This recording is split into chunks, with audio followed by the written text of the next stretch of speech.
ethical and moral dilemmas all the time. How can we as student affairs professionals support our students' moral development?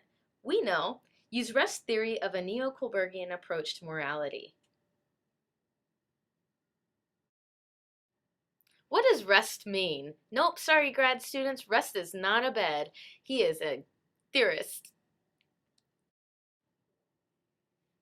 Although James Rest gets most of the credit for the development of this theory, he did have a lot of help, mainly from Garcia Narvaez, Stephen Thoma, and Muriel Bebeau, many of whom are from the University of Minnesota.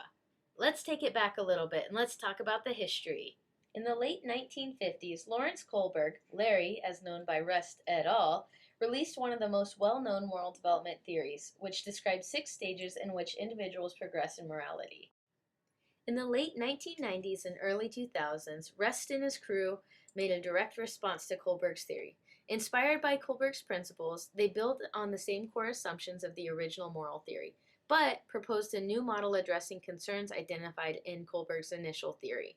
Basically, they believed Kohlberg's model wasn't a complete depiction of morality, as it used few hypothetical dilemmas, portrayed a limited sector of humanity, and it was way too structured. After a lot of thinking, they came up with a new approach called the Neo-Kohlbergian Approach of morality. Let's talk about the basic underpinnings of this theory, or the foundation that it was built upon. Initially in Kohlberg's theory, he focused on the micro level, ultimately thinking about things such as communication between two people. Whereas in Rest's theory, the relationships are presented in a broad macro view of moral development, which can focus on things such as society-wide cooperation. And Rest's theory is based on schemas, not stages, which means individuals don't have to be wholly in one category or wholly in another, instead of being based on stages, which are like stairs moving from step to step. So let's get down to the nuts and bolts of the theory and break it down.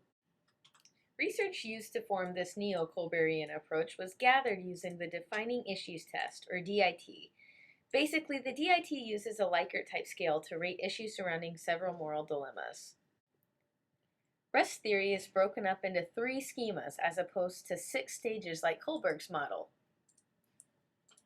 In the first schema, it's entitled the Personal Interest Schema.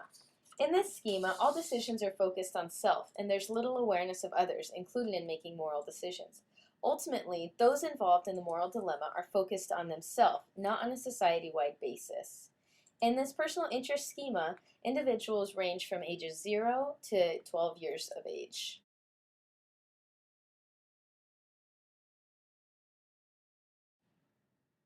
The second schema is known as the Maintaining Norm Schema. In this schema, individuals attain a belief in generally accepted norms that apply to all societies. Clear rules are needed for uniform laws across all people. It establishes a hierarchical role in a chain of command as normal aspects of society.